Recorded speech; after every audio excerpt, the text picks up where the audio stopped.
Каналыма қош келдіңіздер. Бүгін біздер тауықтың аяғына салма салып даярлаймыз. Оны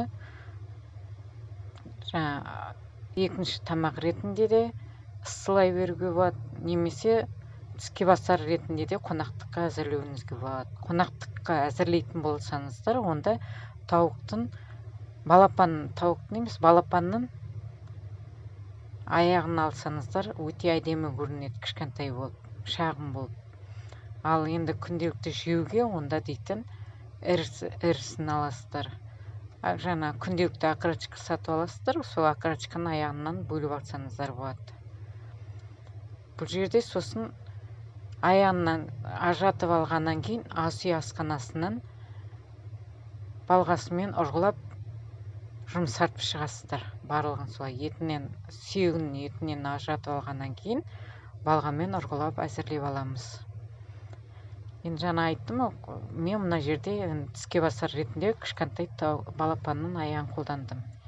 Енді жаңа ұрғылап әзірлеп алған етімізді, жұмсартып әзірлеп алған. Үстіне паприка қосамыз, соус қосамыз, соусқа любой соусты қоссаңыздар болады. Тұз қосасыздар, сосын апельсин шырынын қосасыздар. Апельсин шырынын жартысын қоссаңыздар да болады, біреуін қоссаңыздар да болады. Содан кейін укроп пен петрушканы свежий түрін қоссаңыздар, өте әдемі болып шығады.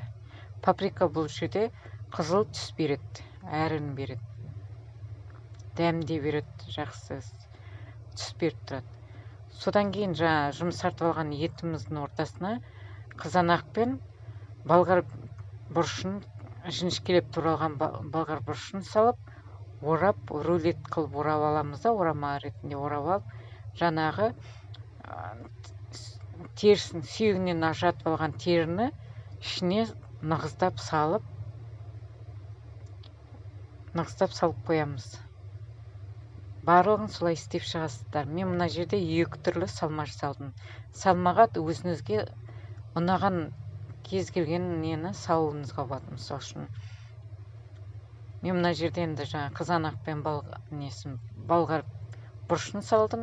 Екінші түріне мен дейтін саңырауқұлақпен тұздалған саңырауқұлақпен тұздалған етті салдым. Тұздалған қиярды етті.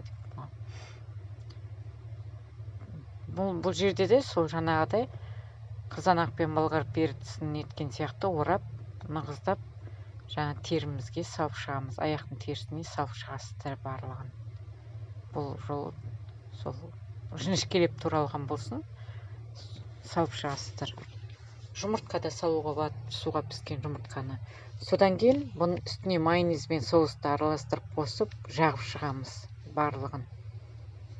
Үстіне әдемілеп жағып шығасыздар да, алдын ала неткен қызған пешке 30-40 минутқа салып аласыздар.